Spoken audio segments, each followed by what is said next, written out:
وعلى آله وأصحابه الهدى.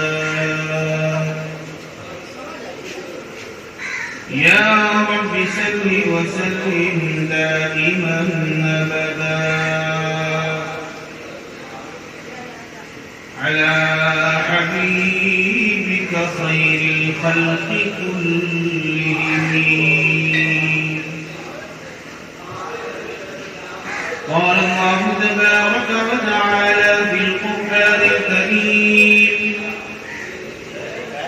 أعوذ بالله من الشيطان الرجيم. بسم الله الرحمن الرحيم. لقد من الله على المؤمنين إذ بعث فيهم رسولا من أنفسهم يتلو عليهم آياته ويزكيهم ويعلمهم الكتاب والحكمة وإن كانوا من قبل لفي ضلال مبين. صدق الله العظيم.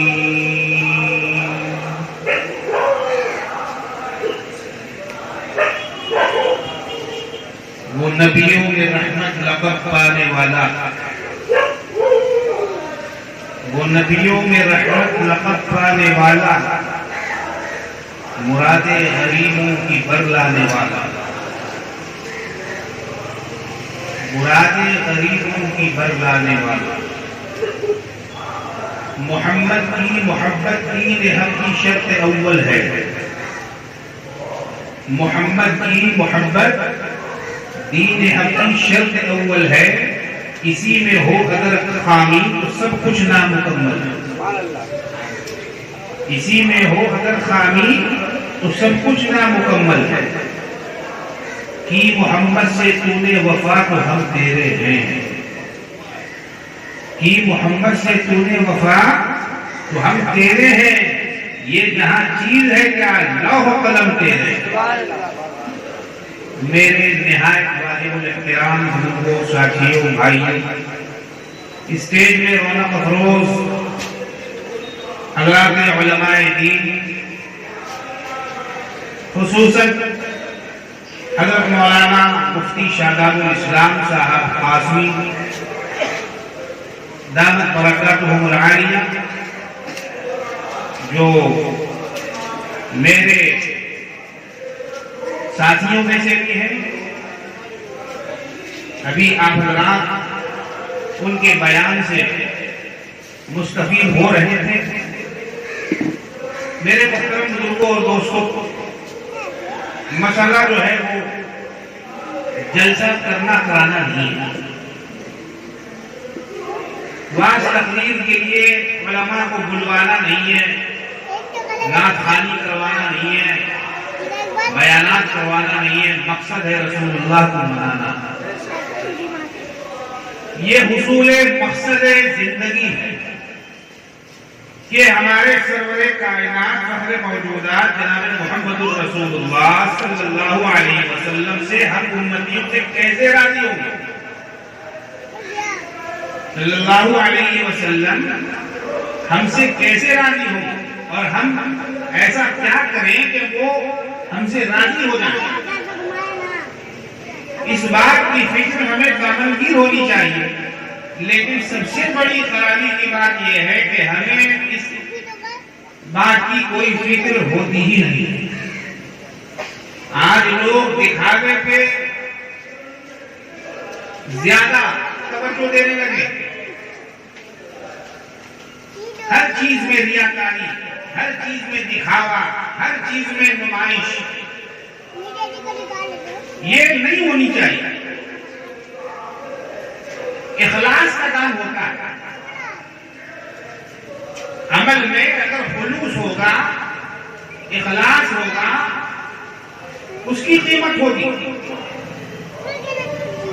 اور جو عمل بغیر اخلاص کے ہوگا اور بغیر خلوص کے ہوگا اس کا دام نہیں لگتا.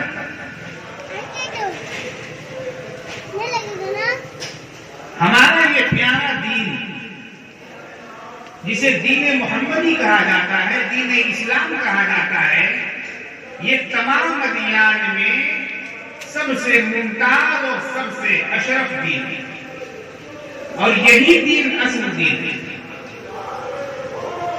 دنیا میں اور کوئی دین ایسا نہیں ہے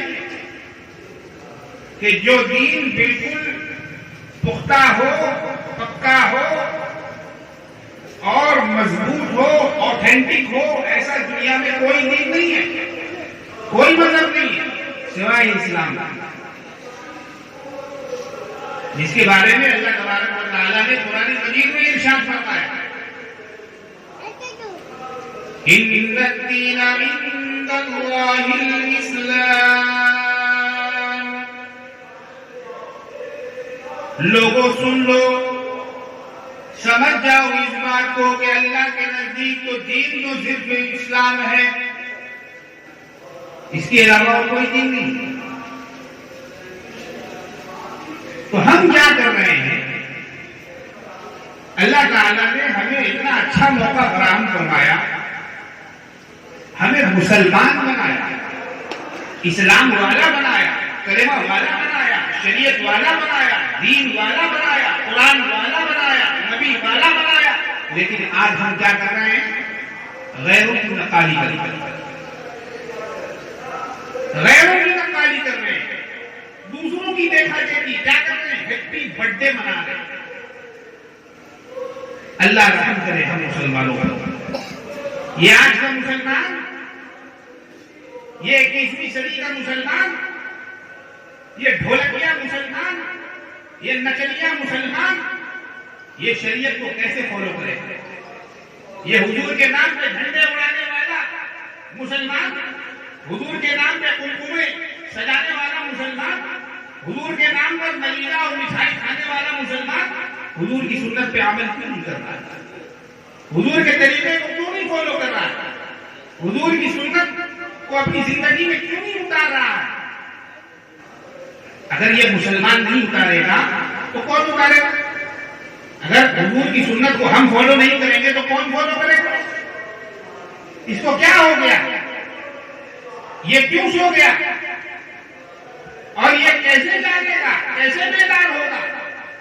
اس کے کان پہ کیا ڈھول پیٹ کے اس کو اٹھانا ہوگا یا یہ پوری بیدار ہوگا؟ آج کا مسلمان ان چیزوں سے بالکل بے پرواہ ہوگا، رات رات بھر موبائل دیکھ رہا ہے، موبائل میں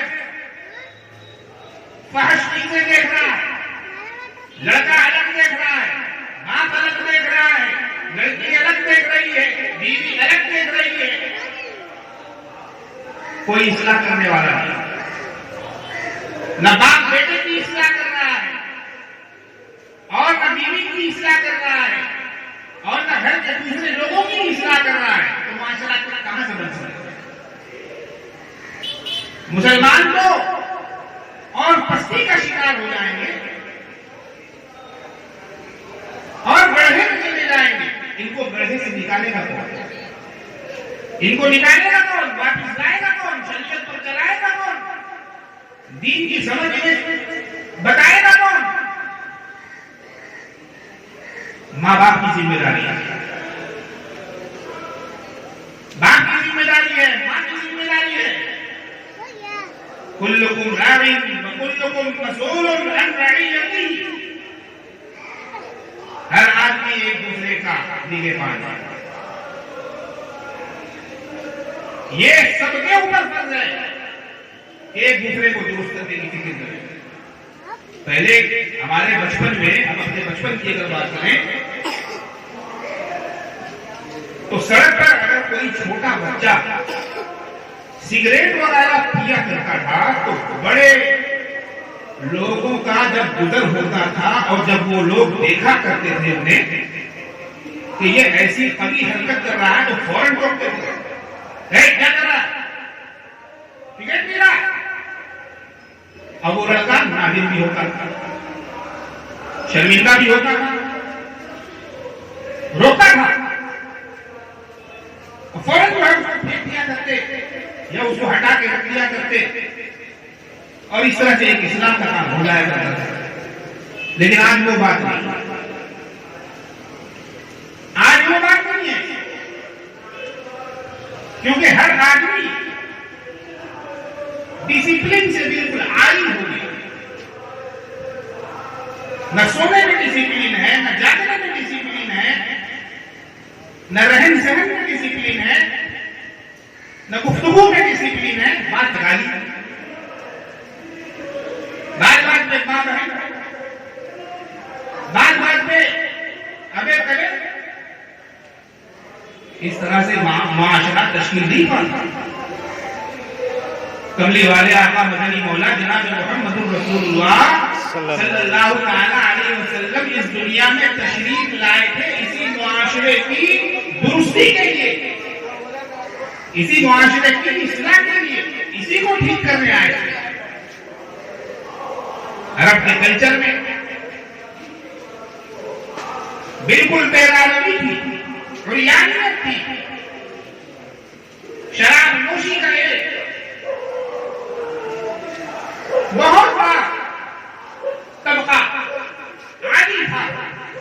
عورتیں بھی شراب پیا کرتی تھی، بچے بھی شراب پیا کرتے تھے،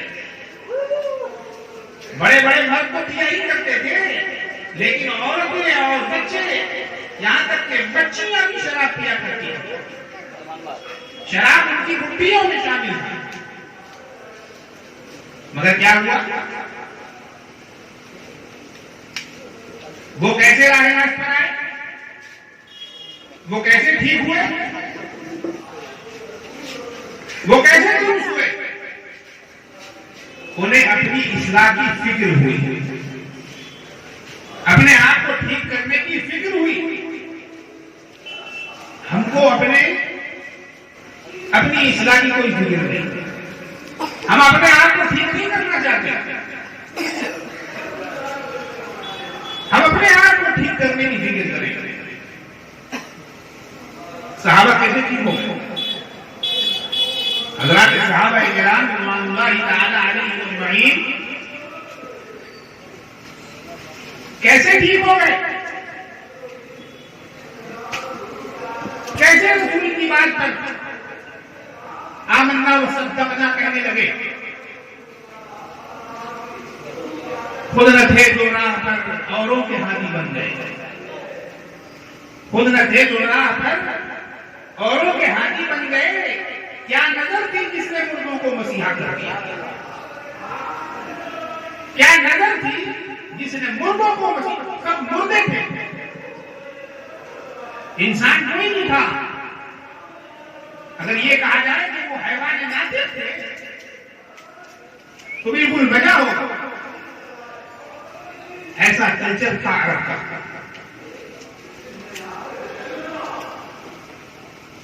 طواف بھی بالکل برہنہ ہو کے کیا کرتے تھے.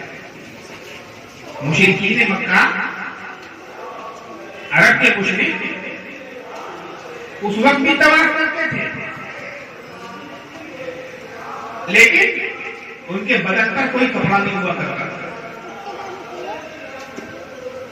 لوگوں کو تعلیم دیا، لوگوں کو سکھایا، لوگوں کو بتایا، لوگوں کو سمجھایا اس نے پیغمبر دو جہاں جناب محمد رسول اللہ صلی اللہ تعالی علیہ وسلم.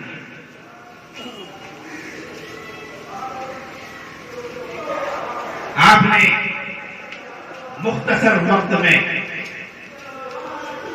دنیا میں جو کارہائے نمایاں انجام دیا، وہ تاریخ میں سنہرے حروف سے لکھنے کے قابل. اور یہی تاریخ بھی ہے، یہی تاریخ ہے. مائیکل ہارٹ نے ایک کتاب لکھی تھی جو انگریزی مصنف ہے. کتاب کا نام تھا دی ہینڈریڈ، اور خود وہ عیسائی تھا. دی ہینڈریڈ کا مطلب یہ ہے کہ وہ 100 عظیم لوگ جو اس دنیا میں سپر ہیومن تھے،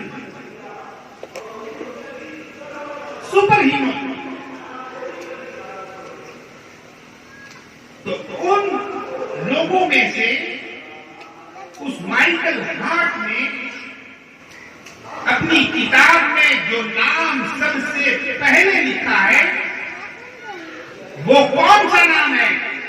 وہ نام ہے کملی والے آقا مدنی مولا تاجدار مدینہ جناب محمد رسول اللہ صلی اللہ علیہ وسلم. وہ ان کا نام اس نے سر فہرست رکھا. یہ کس بات کی آپ گواہی ہے؟ یہ کس بات کی علامت ہے؟ یہ کس بات کی نشاندہی ہے؟ حالانکہ وہ چاہتا تو حضرت عیسیٰ علیہ السلام کو پہلے نمبر پر لکھ سکتا تھا عیسائی ہونے کی وجہ سے، لیکن وہ اعتراض کرتا ہے کہ میں مجبور ہوں عیسائی ہونے کے باوجود بھی میں حضرت عیسیٰ علیہ السلام کا نام سر فہرست نہیں کر سکتا، ٹاپ پہ نہیں رکھ سکتا، کیونکہ محمد رسول اللہ صلی اللہ علیہ وسلم نے وہ کارنامے انجام دیے ہیں جو حضرت عیسیٰ علیہ السلام نے نہیں. یہ ہے ہمارے پیغمبر. اپنے محبوب پیغمبر جناب رسول اللہ صلی اللہ علیہ وسلم کو سمجھیے. دکانداری بہت سمجھ چکے، گلاٹھی مارنا بہت سمجھ چکے، کرکٹ کا میچ بہت سمجھ چکے، فٹ بال کے گراؤنڈ میں بہت جا چکے.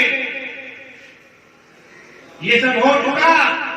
اب آئیے دین پر آئیے، شریعت کو سمجھیے، دین کو سمجھیے، اسلام کو سمجھیے، قرآن کو سمجھیے.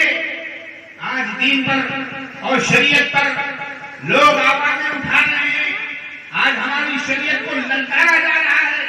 آج ہماری شریعت کو کتابوں سے نکالنے کی باتیں کی جا رہی ہیں. اگر آج ہم ڈٹ کر میدان میں مقابلے کے لیے نہیں کھڑے ہوں گے تو یاد رکھیے اس دین کو، اس اسلام کو ہمارے ہاتھوں سے چھین لیا گیا.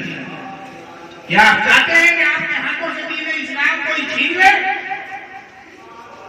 آپ کے ہاتھوں سے دین اسلام کو کوئی نکال دے؟ تو دین پر آئیے، شریعت کو سمجھیے، اور شریعت پر سب سے بڑی چیز ہے کہ عمل کی. انشاءاللہ عمل کریں گے نا. عمل کرنے کے لیے آسمان سے کسی فرشتہ کو اللہ تعالیٰ نازل نہیں کرتا، آدمی کو خود سے عمل کرنا پڑتا ہے. حضرت جبریل نہیں جائیں گے آپ کا ہاتھ پکڑ کر آپ کو مسجد لے جانے کے لیے اور نماز پڑھوانے کے لیے. آپ کو خود سے مسجد جانا پڑے گا.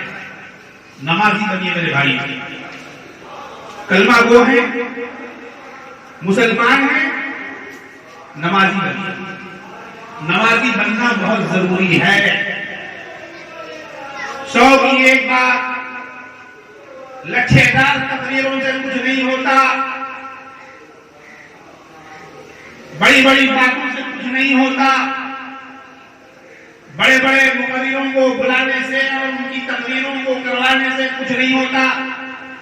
عمل سے سب کچھ ہوتا ہے. عمل کیجئے، نمازی بنیے، قرآن پڑھنے والا بنیے، دین کو سمجھنے والا بنیے، قرآن کی تلاوت کیجیے. اگر قرآن پڑھنا نہیں آتا سیکھنے کی کوشش کیجیے. ماشاءاللہ آپ کے علاقے میں تو بہت سارے مکتب قائم ہو چکے ہیں اور بہت سارے مدرسے بھی ہیں. ماشاءاللہ مدرسوں میں جائیے، وہاں کے معتمدین سے فرمائش کیجیے کہ مجھے قرآن نہیں آتا پڑھنا، مجھے قرآن سکھائیے، میں قرآن سیکھنا چاہتا ہوں. بہت افسوس کی بات ہے کہ آج ہم لوگ صرف نام کے مسلمان رہتے ہیں، صرف نام کے مسلمان رہتے ہیں. وضع میں تم ہو نصارا تو تمدن میں حضور،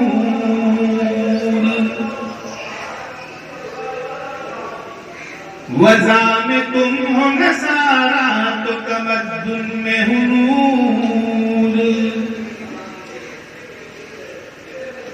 ہم لوگ وضع میں نصارا ہو گئے، عیسائی ہو گئے، اور تمدن میں، کلچر میں یہودی ہو گئے. اس طرح سے کام نہیں چلے گا. یہ ربیع الاول کا مہینہ اور 12 ربیع الاول ہمیں اس بات کی ترغیب دینے کے لیے آیا ہے. ہمیں یہ بات سکھانے کے لیے آیا ہے کہ اب تک ہم جو کر رہے تھے آج کے دن سے توبہ کر لیں. آج کے دن توبہ کر لیں اور اپنے آپ کو نمازی بنانے کی فکر کریں, دیندار بنانے کی فکر کریں, اچھا مسلمان بنانے کی فکر کریں. میرے دوستوں اور بزرگوں, یہ سب سے ضروری امر ہے اور یہ سب سے امپورٹنٹ بات ہے. خود بھی صحیح ہوں اور اپنے گھر والوں کو بھی صحیح راستے پر لانے کی فکر کریں. جب گھر کا بڑا نمازی ہوگا, باپ نمازی ہوگا, تو بیٹے کو نماز پڑھنے کی تلقین کرے گا نہیں کرے گا؟ نماز فرض ہے. جس مسلک کے بھی لوگ ہوں جا کر کہہ دیجیے ان سے کہ ہر مسلک والا یہی بتائے گا کہ ہمارے آقا مدنی مولا جناب محمد رسول اللہ صلی اللہ علیہ وسلم نمازی تھے. آپ کے فالوورز, آپ کے ماننے والے صحابہ رضوان اللہ تعالی علیہم اجمعین بے نمازی نہیں تھے, نمازی تھے. تو ہمیں بھی چاہیے کہ ہم بھی نماز پڑھنے کی اللہ سے دعا کریں اور نمازی بننے کی ہم کوشش کریں. یہ بہت بڑی چیز ہے, بہت بڑی چیز ہے. اس کو سمجھنے کی اور اس پر عمل کرنے کی ہمیں آج ضرورت ہے. میرے محترم بزرگوں اور دوستوں, 12 ربیع الاول کا یہ دن ہم سے مطالبہ کرتا ہے کہ ہم 12 ربیع الاول کو صرف ایک دن پر مبریک نہ کریں, ایک دن پر اس کو بند نہ کریں. ہر دن 12 ربیع الاول کا دن ہونا چاہیے.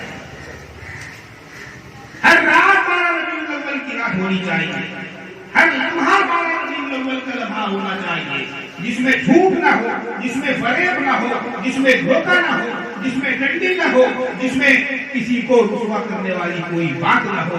یہ ہوتا ہے مسلمان اور اس کو کہتے ہیں مسلمان. سرور عالم جناب محمد رسول اللہ صلی اللہ تعالی علیہ وسلم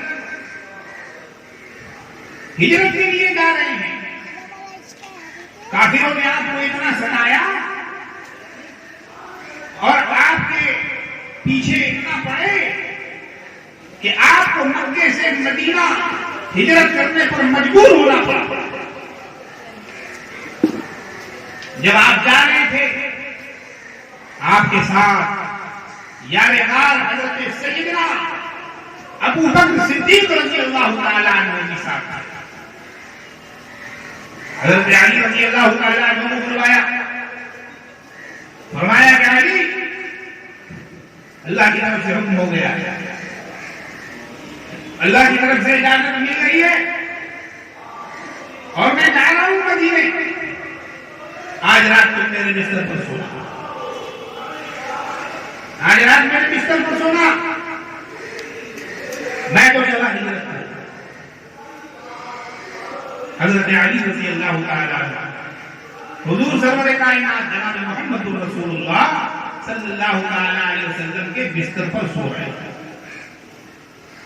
ادھر کافروں نے بہت بڑا پلان تیار کیا, بہت بڑا پلان تیار کیا. مکر کا, فریب کا جال بنا, جال بچھایا کہ آج تو رسول اللہ کو ختم کر ہی کے رہے گا. ایک بہت بڑی میٹنگ ہوئی دارالندوا میں, مکے کے پارلیمنٹ ہاؤس میں, ابو جہل کی سرکردگی میں اور ابو جہل کی سرداری میں ایک بہت بڑی میٹنگ رکھی گئی. اس میٹنگ میں یہ ریزولوشن پاس ہوا کہ محمد کا خاتمہ ہونا چاہیے, محمد کو ختم کر دینا چاہیے. اس کی وجہ سے ہماری دکانیں بند ہو رہی ہیں, اس کی وجہ سے ہماری پریشانیاں بڑھ رہی ہیں, اس کی وجہ سے مکے میں لوگ ایک دوسرے کے خلاف ہو رہے ہیں, باپ بیٹے کے خلاف ہو رہا ہے, بیٹا باپ کے خلاف ہو رہا ہے, باپ بیٹا ماں اور بہن سب ایک دوسرے سے الگ ہو رہے ہیں, سب ایک دوسرے سے جدا ہو رہے ہیں. ایک تماشا برپا ہو چکا ہے. لہذا اس آدمی کو, اس شخص کو ختم کر دینا چاہیے. نہ رہے گا بانس, نہ بجے گی بانسری. یہ قرارداد منظور ہوا. ابو جہل نے مشورہ دیا اور لوگوں نے بھی مشورہ دیا تھا. ابو جہل نے بھی مشورہ دیا کہ بھائی سر ایسا کرو کہ ہر قبیلے کے لوگ اکٹھے ہو جائیں, ہر قبیلے کے لوگ ایک جگہ جمع ہو جائیں, اور جمع ہونے کے بعد سب مل کر یک بارگی ان پر حملہ آور ہو جائیں. اس سے کیا ہوگا کہ ان کا خاتمہ ہو جائے گا اور کسی ایک آدمی کے اوپر بات بھی نہیں آئے گی, کسی ایک قبیلے کے اوپر بات نہیں پھیلے گی. اس میں ہم سب لوگ شامل ہو جائیں اور حضور کا خاندان پھر ہم سے کوئی بدلہ بھی نہیں لے سکے اور نہ ہمارے اوپر کوئی دیت کا معاملہ ہے. تو اس طرح سے وہاں وہ بات پاس ہوئی. اب وہ لوگ کفار مکہ, مشرکین مکہ وہاں جمع ہوئے. سرور عالم جناب محمد رسول اللہ صلی اللہ تعالی علیہ وسلم کے ارد گرد اور رات بھر کھڑے رہے, رات بھر پہرے میں رہے کہ جب سرکار دو عالم جناب محمد رسول اللہ صلی اللہ علیہ وسلم نکلیں گے تو ان کا کام تمام کر دیا جائے. مگر یاد رکھیے, ایک طرف ان کی تدبیر تھی اور ایک طرف خدا کی تدبیر تھی. اللہ نے قرآن کریم میں ارشاد فرمایا وَإِذْ يَمْكُرُ بِكَ الَّذِينَ كَفَرُوا, اور جب کافروں نے مکر کیا, فریب کیا, دھوکہ دینے کی کوشش کی, دغا بازی کرنے کی کوشش کی, لِيُثْبِتُوكَ تاکہ آپ کو قید کر دیں, اَوْ يُخْرِجُوكَ یا آپ کو نکال باہر کر دیں. اللہ تعالیٰ نے اپنا الگ پلان, اپنی الگ تدبیر کری. سرکار دو عالم جناب محمد رسول اللہ صلی اللہ تعالی علیہ وسلم ان تمام کافروں کے بیچ سے سورہ یاسین کی تلاوت کرتے ہوئے, ان کی آنکھوں پر مٹی میں پھونک مارتے ہوئے ان تمام لوگوں کے درمیان سے گزرے, ان تمام لوگوں کے سامنے سے گزرے, اور وہ لوگ کھڑے ہو کر منہ دیکھتے رہتے, کھڑے رہ گئے مگر کچھ نہیں کر سکے. اور سرکار مدینہ جناب محمد رسول اللہ صلی اللہ تعالی علیہ وسلم کہہ رہے اس کے اندر سے تو حضرت علی نکل رہے, اس کے اندر سے تو حضرت علی نکل رہے, محمد تو یہاں ہے ہی نہیں. جو بتانے والی بات ہے وہ یہ ہے کہ حضرت علی رضی اللہ تعالیٰ عنہ کو حضور نبی کریم جناب محمد رسول اللہ صلی اللہ تعالیٰ علیہ وسلم نے قائد نہیں رکھا تھا. مکے میں جتنے لوگوں نے حضور اکرم صلی اللہ علیہ وسلم کو اپنا مال دیا ہوا تھا, ان تمام مالوں کو لوٹانے کے واسطے حضرت علی رضی اللہ تعالیٰ عنہ کو سرکار مدینہ جناب محمد رسول اللہ صلی اللہ علیہ وسلم نے اپنے پسند. محمد کسی کا زیور لے کر بھاگ گیا, کسی کا روپیہ لے کر بھاگ گیا ہے کوئی یہ نہ کہہ سکے. آپ یہ دیکھیے کہ حضور صلی اللہ علیہ وسلم کو لوگ اپنی امانتیں دیا کرتے تھے, اپنی امانتیں دیا کرتے تھے, اپنے پیسے دیا کرتے تھے, اپنے روپے دیا کرتے تھے. کیوں؟ ہم لوگ کس کو پیسہ دیتے ہیں؟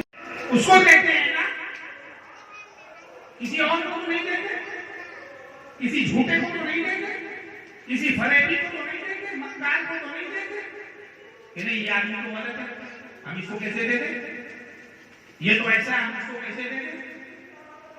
تو آپ یہ سوچئے کہ مکے کے لوگ, مشرکین مکہ, کفار مکہ, سرور عالم جناب محمد رسول اللہ صلی اللہ تعالی علیہ وسلم کو اپنا قیمتی سرمایہ دے دیا کرتے تھے رکھنے کے لیے. یہ بہت بڑی صداقت کی بات تھی اور یہ کوئی معمولی بات نہیں تھی کہ لوگ آپ کے اوپر اس قدر اعتماد کرتے تھے. لیکن ایمان کے معاملے میں, کفر و اسلام کے معاملے میں, توحید کے معاملے میں, ایک خدا کو ماننے کے معاملے میں آپ کے پیچھے پڑے ہوئے تھے. اس بات کو تسلیم کرنا گوارا نہیں کرتے تھے, اس بات کو ماننا گوارا نہیں کرتے تھے. باقی آپ کو مشہور تھے, آپ کا نامی امین تھا, آپ کو لوگ امانتدار کہا کرتے تھے, صادق کہا کرتے تھے, سچا کہا کرتے تھے. آج ہمارے یہاں کیا حال ہے؟ اگر ہم کو کوئی امانت دیتا ہے ہم فوراً خیانت کرتے ہیں, ہم فوراً خائن ہو جاتے ہیں. اور جب مطالبے کا وقت ہوتا ہے, جب مانگنے کا وقت ہوتا ہے, ضرورت کا وقت ہوتا ہے, جب جاتے ہیں مانگنے کے لیے کہ بھائی وہ ہم نے آپ کو روپے دیے تھے ذرا سا لوٹا دیے. روپے دیے تھے, کب دیے تھے, کہاں دیے تھے؟ اتنا بڑا جھوٹا ہے, بے ایمان بنا پھرتا ہے مسلمان. جب اس کو امانت دی گئی, جب اسے روپے دیے گئے, جب اس کو پیسہ دیا گیا, تب تو بہت اچھے سے رکھ لیا, ہنس ہنس کے, خوشی خوشی نوٹ کو جیب میں بھرتا رہا. اور جب لینے کا وقت آیا, جب مطالبے کا وقت آیا تو کافر ہو گیا, انکار کر بیٹھا. ایسا مسلمان ہوتا ہے؟ ایسا مسلمان نہیں ہوتا. مسلمان کون ہوتا ہے؟ سچا ہوتا ہے, سچ بولنے والا ہوتا ہے, ایماندار ہوتا ہے, وعدے کا پابند ہوتا ہے. آج خالی داڑھی ہے, ٹوپی ہے, کرتا ہے, پجامہ ہے جی, اور خالی دکھاوا ہے کہ ہم لوگ تو بہت شریعت پہ چلنے والے لوگ ہیں, ہم لوگ تو بہت دیندار لوگ ہیں, ہم ایسے ہیں, ہم ایسے ہیں, ہم حاجی ہیں, ہم نمازی ہیں, ہم جماعتی ہیں, ہم فلانا ہیں. کچھ نہیں. مسلمان بنیے, سب سے بڑی چیز مسلمان ہونا. مسلمان بن کے دکھایا کس نے؟ کنہوں نے؟ حضرات صحابہ کرام رضوان اللہ تعالی علیہ اجمعین کی جماعت. حضرت عمر فاروق رضی اللہ تعالی عنہ کا نام سنا آپ لوگوں نے؟ خلیفہ دوم تھے, کملی والے آقا مدنی مولا جناب محمد رسول اللہ صلی اللہ علیہ وسلم کے انتہائی قریبی ساتھیوں میں سے. حدیث کی کتابوں میں یہاں تک آتا ہے کہ کملی والے آقا مدنی مولا جناب محمد رسول اللہ صلی اللہ تعالی علیہ وسلم جب مسجد نبوی میں نماز پڑھنے کے لیے تشریف فرما ہوتے تھے اور صحابہ کی ایک بہت بڑی جماعت بھی مسجد میں نماز پڑھنے کے لیے جب آیا کرتی تھی, تو یہ تین اشخاص حضرت عمر فاروق رضی اللہ تعالیٰ عنہ, حضرت ابو بکر صدیق رضی اللہ تعالیٰ عنہ